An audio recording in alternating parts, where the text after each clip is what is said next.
Ladies and gentlemen, thank you for coming. This is the first episode of rnGrub, the first episode in a long line of episodes that I plan on doing where I cover certain dishes and recipes that I love to make, restaurants that I like to go to or would like to visit, and just make a vlog or post a video about. Today I'm going to be making salmon jerky, and it's really easy to make, doesn't take a lot of effort, just a little bit of time, a little bit of seasoning. And today I'm using sockeye salmon. First, you want to make sure you got all your ingredients. Nice clean workspace to work with. Cutting board if you have one. And what we're going to be using is a little bit of cayenne pepper. You see that? A little bit of garlic, pure garlic powder. I'm using black pepper, but this is butcher grind black pepper. So butcher grind is, it's not as coarse as like cracked black pepper, but it's not as fine as your regular grounded black pepper. It's somewhere in between, more towards the finer side, but still a little bit more coarse than your ground pepper. A little bit of natural honey. This honey is a little expensive. You can use any kind of honey that you like. If you find it at a cheaper price, this little bottle is probably like $7 or $8 for this thing. But we're going to be using some honey, and again, you can use any kind of honey you'd like. Just kind of sweetens out the spices that we're using, gives it a nice balance. We're going to be using a little bit of soy sauce. I usually use Kikkoman. I usually use Kikkoman soy sauce, shoyu. But I wanted to get rid of this lechoy. I have a fresh bottle of Kikkoman, but this is almost gone, so I wanted to get rid of this. It does have sodium. This isn't light sodium or anything. This is just straight up soy sauce. And the magic ingredient, I probably shouldn't show y'all this. I don't even know why I use it. I think I think it does something. But my secret ingredient is a little bit of Worcestershire sauce. Um, you don't have to get Lea & Perrins. You can get any regular kind, but I think this just gives it a different kind of dimension to the marinade, because all these spices aren't going on the fish at all. They're going in a marinade that the fish will rest in for about 12 hours at least. You want to do about 12 hours at least.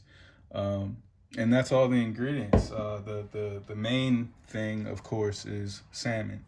So here's my sockeye salmon. As you can see, it's a darker red. It has a more deeper red than your regular salmon. That's because this is sockeye. You can certainly use Atlantic salmon or any other kind of salmon. I just chose to use sockeye today. It has a more richer taste than regular salmon, and it comes out, you can definitely taste in the jerky a lot, even after it's dried out and everything. So this was fresh salmon that I had got from the store, froze it, vacuum sealed it, thawed it out. Now I'm using it. You can certainly go get, fresh salmon that isn't frozen. I recommend fresh, or fresh from frozen. That's basically what you want to use here. So some people like to leave the skin on. It can crisp up, and you could definitely eat the skin. I wouldn't say on all fish, but salmon skin isn't too bad.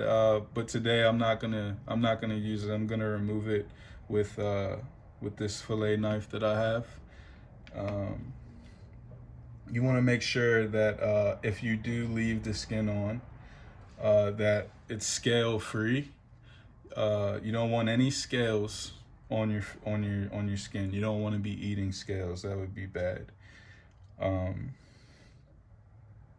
So let's get into it. We're gonna remove the skin. I like having all my seasonings open and ready to go beforehand, just because it just flows better while you're preparing, while you're cooking. You don't cross contaminate a lot. As you see, I have gloves on dealing with raw fish. I make sure not to touch any other surfaces except where I'm working. You always want to wash your hands beforehand, definitely. That's the first step always when cooking, is washing your hands. We're gonna remove the sheath here.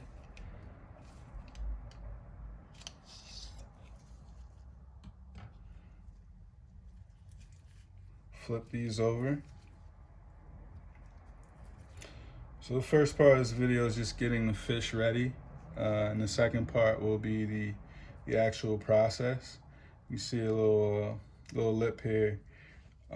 So when you're removing skin, what you want to do is you want to get underneath and kind of make a little cut.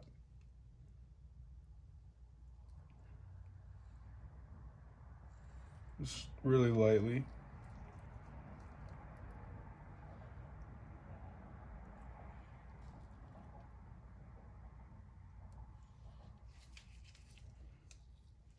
And from there, you can generally just peel it off.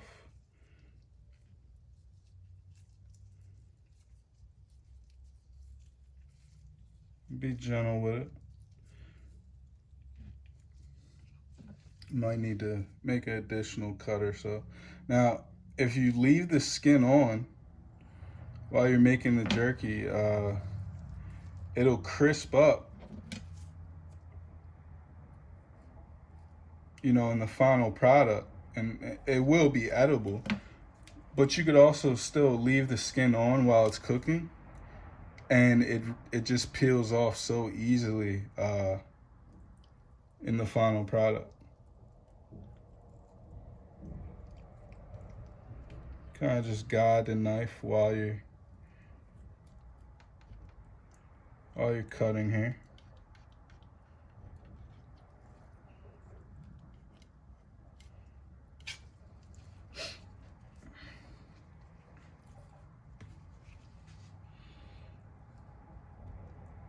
You think I was gonna waste this?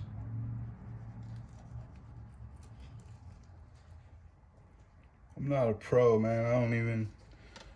We're gonna put the skin to the side. That's one nice piece right there by itself.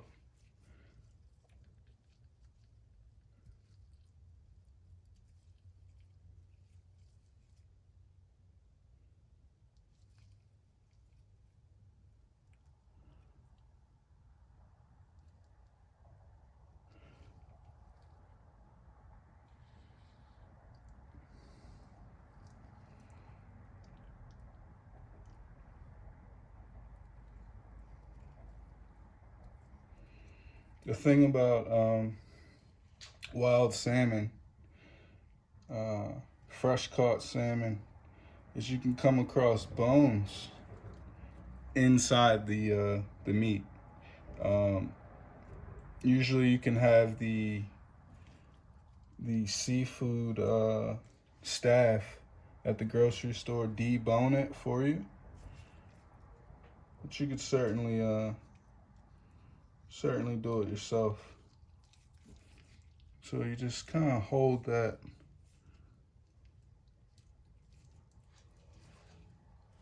skin there and go up and back with it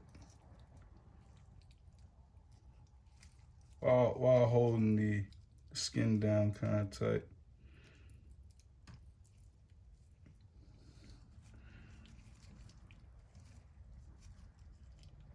This is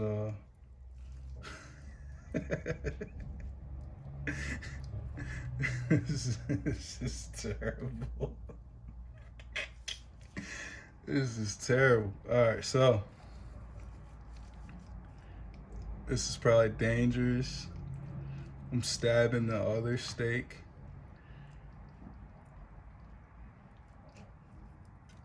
All right.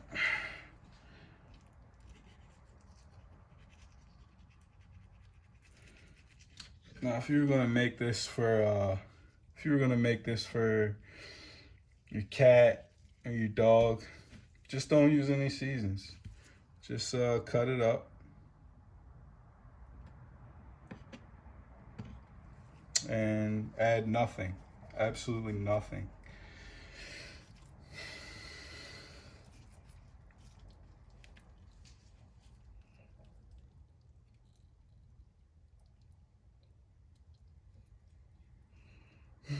I know you guys are jealous of my skills here, so be careful with the knife.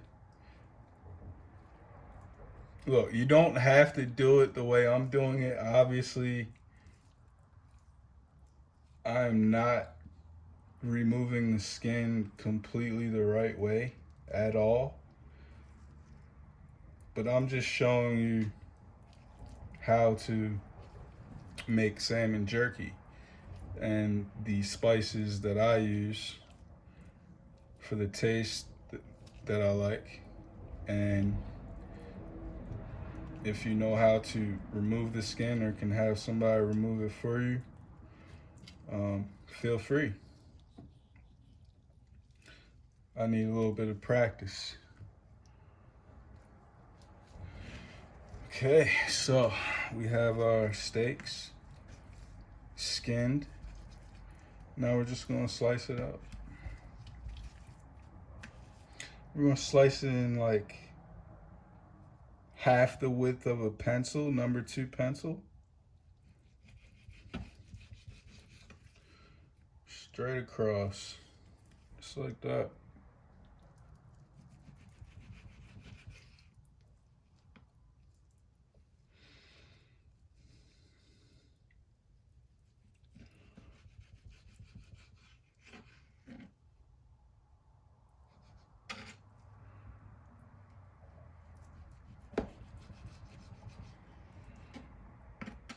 Pack these for lunch. You can eat them while you're reading a book. Eat them on the train. Eat them whenever you'd like.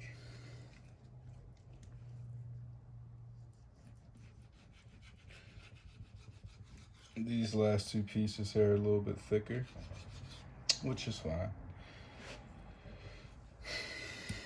Doesn't have to be 100%.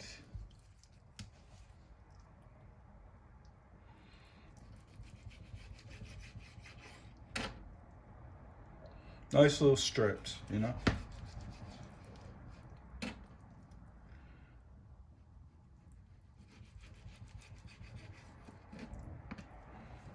Cutting board is sliding here.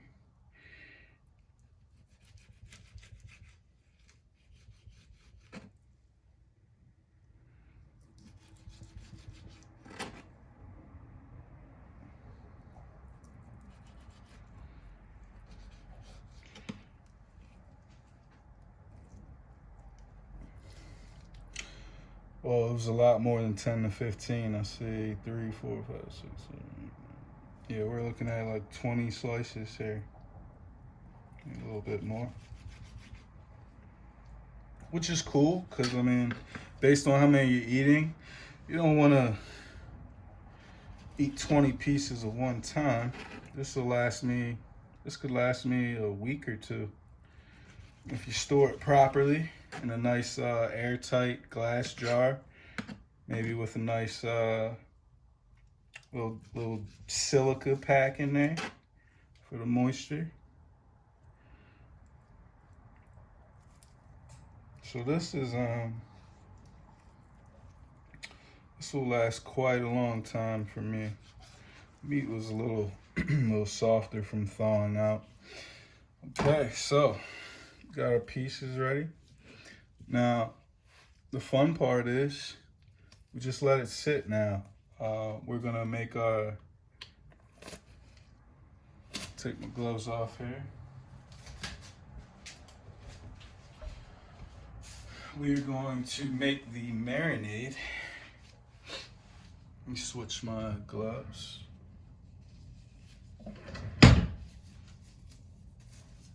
fresh pair of gloves here.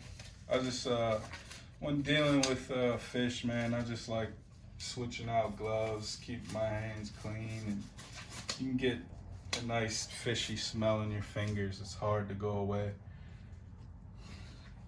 You're gonna want a Ziploc bag that's big enough to hold however many slices you make here. The fish is gonna sit in this inside the marinade, inside of a bowl in the fridge. And I use that just because, you know, I don't want it to leak or anything. In case it does leak, it'll leak safely into a bowl. This bowl is what we're gonna be putting all of our seasonings in. So again, these are fresh gloves. I'm not contaminating anything. Just need a tablespoon and a teaspoon. But first, let's get our measuring cup, state-of-the-art Pyrex here. See that? We're gonna do,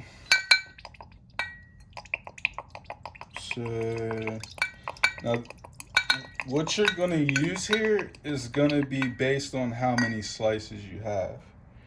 So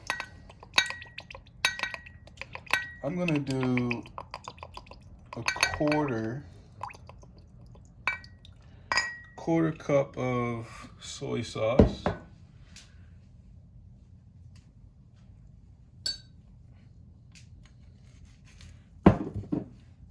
Just get that poured up in your measuring cup.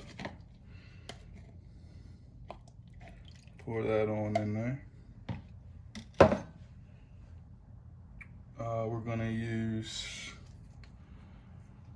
say, a fourth of this Worcestershire. Same measuring cup.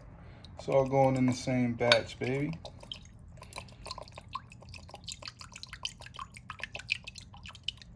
So you're gonna get a nice quarter cup of Worcestershire there. Secret ingredient. I'm gonna throw him in the bowl here. Soy sauce and Worcestershire right there. I think that's enough to cover for this amount of fish to soak in. That inside of a bag, it'll cover up all the fish pretty nice. So now we're gonna use 1 tablespoon of honey. After mixing all this up, will be sufficient. I thought maybe 2 would be good, but I think 1 will be good enough because we're gonna mix it up pretty good. Take your tablespoon of honey and let that pour in there. Yeah, nice and good. Let it all drip in there. All of it.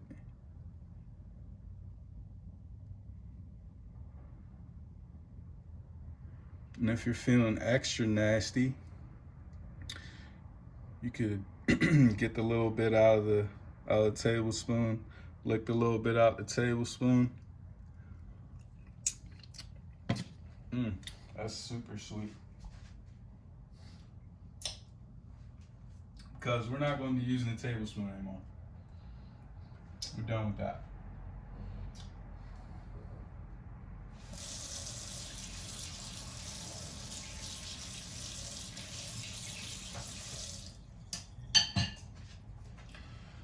Okay, so we got that in there. I'm gonna take 2 teaspoons of your pepper.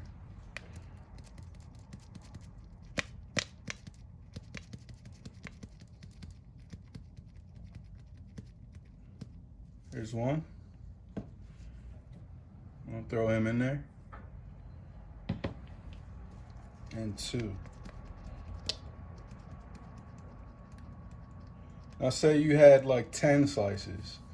You might wanna have all this. you know, 1 teaspoon of pepper,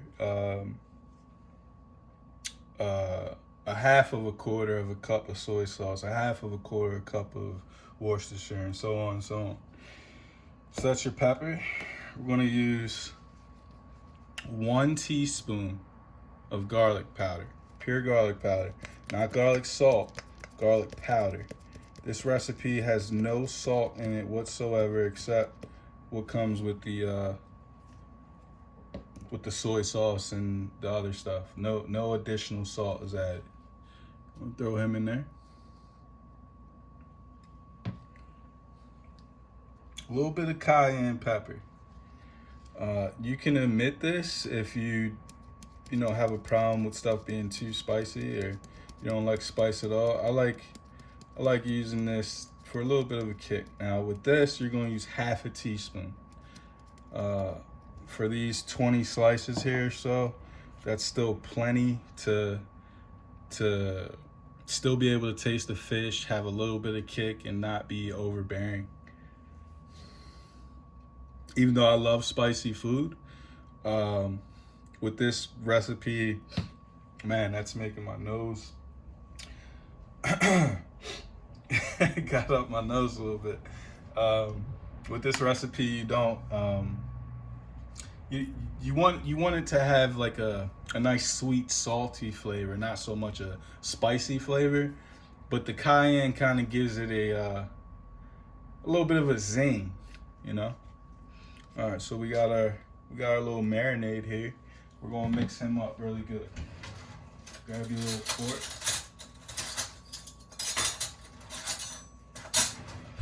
Just go to town in here.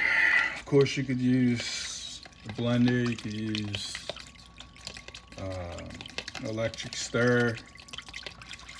Just going old fashioned here.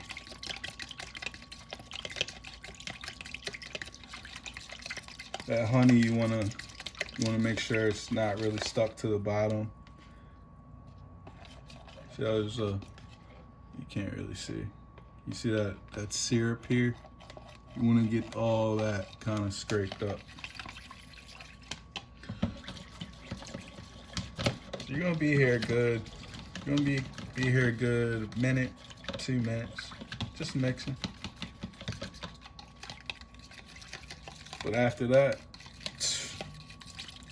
easy way home. If this wasn't easy for you, the next part is gonna be the best part for you.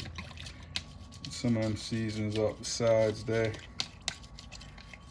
Man, this just smells so good. It has like it's like if you mixed some kind of Asian cuisine with some Western North American cuisine. The smell of this mixture is like you can smell both both cultures in this concoction here. It's like you can smell Asian cuisine, you can smell Western cuisine just from this marinade. Be a little careful with that cayenne pepper, inhaling it a little bit. Mix another 30 seconds or so. Make sure it's looking pretty clear.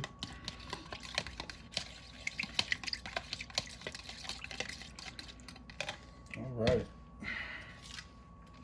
So you can get your Ziploc bag, and you're gonna throw all these bad boys in here.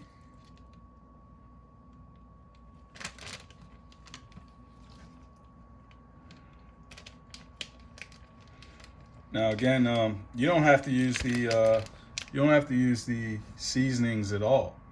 You could straight put fish in there the way it is, the way it comes, not use any kind of seasonings. If that's what you prefer, or if you're making it for your lovely animals, lovely pets, you're able to eat fish. Rinsing off my cup here. All right, so we're back at it. We got our mixture here, and we have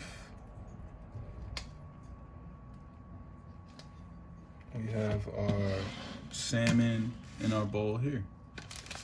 And all we're gonna do is pour this mixture into that Ziploc bag, seal it up, you know, let it flow around the fish. You can flip it every so often, every couple hours if you like, if you're monitoring it. Flip it around.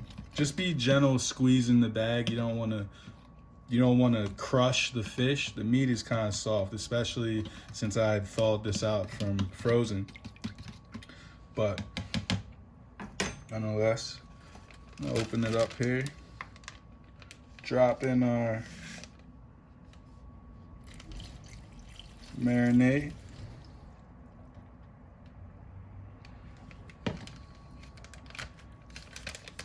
Squeeze some of the air out.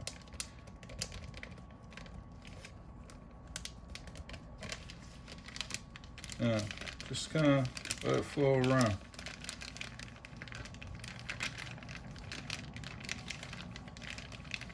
Keep in mind, since you're dealing with this fish, in this way, the bag is now contaminated. So next time you touch this bag, you definitely want to wash your hands.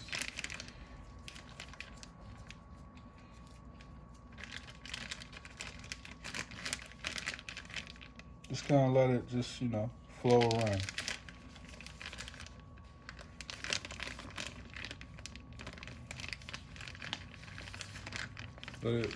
Let it coat the fish. You're just gonna set that in the refrigerator for about 12 hours, and I'll see you guys in a little bit. All right, so let the jerky marinate for about 12 hours at least. I let mine marinate almost close to 24 hours just because I got wrapped up in other things. But now that we've let it marinate about 12 hours in the fridge, overnight or what have you, we're ready for the last and final step, which is just dehydrating it. You can use an oven for this part. I'm using an air fryer that has a specific dehydration function, which is just easier to monitor. In the oven, I think it just takes a couple more hours to fully dehydrate the meat to get it in, you know, jerky texture. And you want to make sure in the oven that you have a rack to allow air, all the heated air to circulate the meat. So underneath, on the sides, on top, you don't want the meat just laying on a flat surface to cook and dehydrate. So I'm using my air fryer here. Here's the main basket. It's gonna be 2 layers since I have about 20 pieces here. We have the bottom layer first. I'm gonna lay out my first line there and then put the second line on top of this rack here. So let's get these in here. Just you can lay them lengthwise, whichever way fits in there best.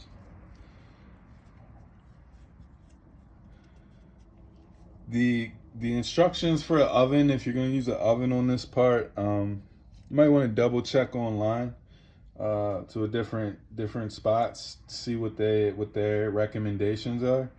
I've never made jerky in the oven, but I'm absolutely certain you can. I just haven't done it, and this is specifically for the air fryer. So if you do not have an air fryer, you can follow all the steps that we had previously.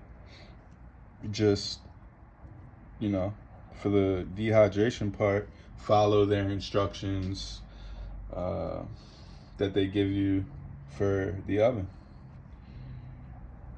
When you lay these in here, you don't want them laying on top of each other because, again, you want the hot air to fully encase the meat on all angles.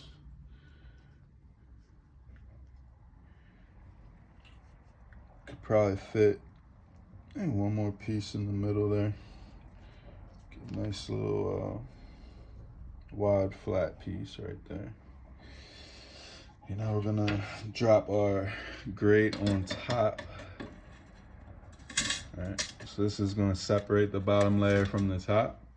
The top layer cooking, the juices are gonna drip down on the bottom layer, but those will further drop down underneath of that. So, I mean, this process is gonna take hours and hours. So your meat will be dry, even if it's dripping on top of, dripping down below on the lower rack, because it's cooking for so long. I mean, this stuff's gonna dry out, and the drippings at the bottom of the basket are real easy to clean.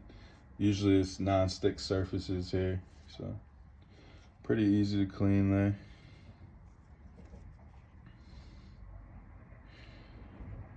Now, I dehydrate mine for about 5 hours. You want to do that, I'd say, at the least 5 hours. You don't want to go underneath of that to get the right texture. But you probably don't want to go over 8 hours necessarily. I think 8 hours is for the oven method.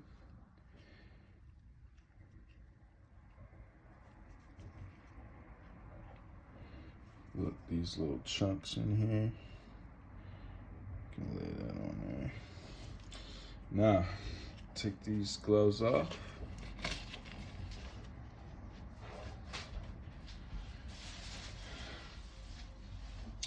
This Ninja air fryer recommends to pasteurize the meat for, let's see,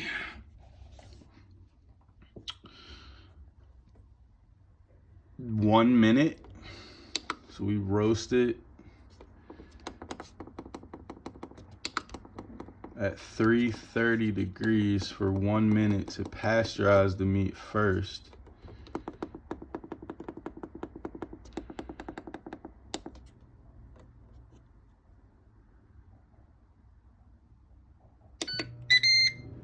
There we go. Let that run for a minute. Talk to you guys.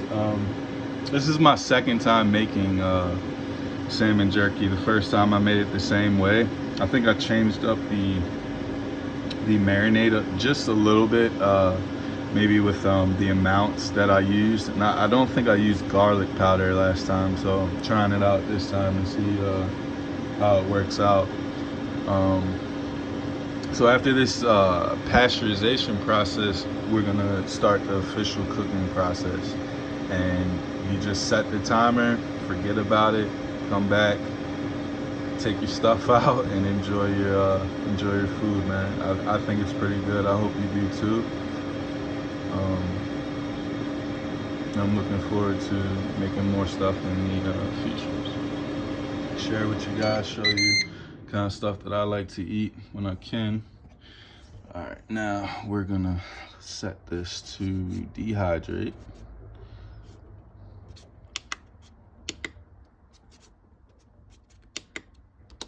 If I can get it working here. And so the dehydration setting on here, the temperature is about 150 degrees.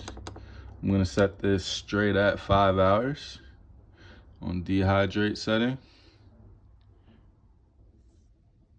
Wow, that glare is crazy. All right. Start it up, 5 hours. And I will show the results when it's done.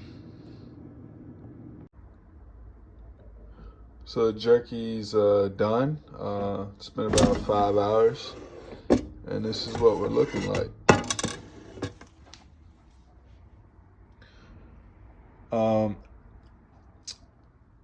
If you follow the exact recipe that I gave you here, how it's gonna taste is, first it's gonna be very smoky and kind of salty, and then there's just a rush of like a sweet, tangy kind of taste right at the end, and that's exactly how it'll come out for you. Looks great. put these on a plate here. Nice and warm still.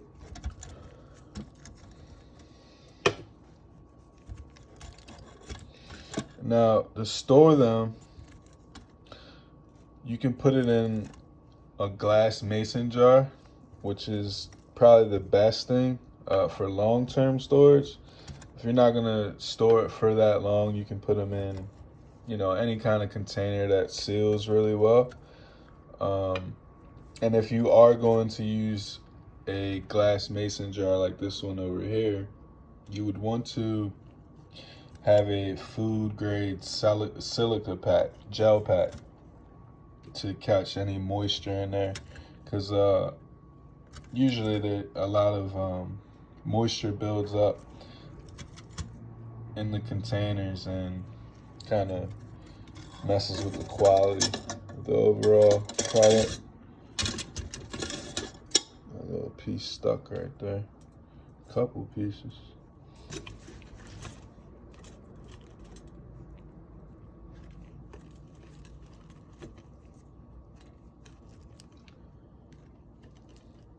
If you had chose to leave this skin on here, it would have been really easy to peel off, like super easy.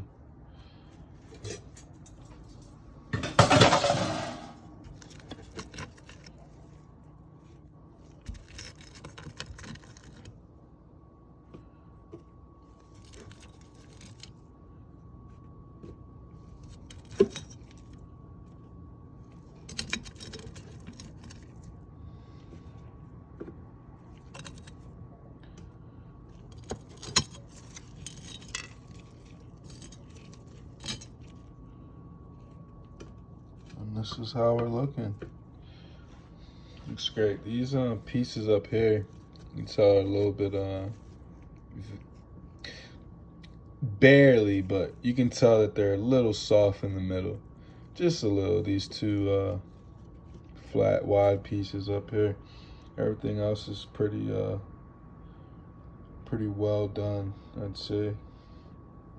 And there you have it, man. This is Porn Grub Salmon Jerky. Remember, love first, grub later.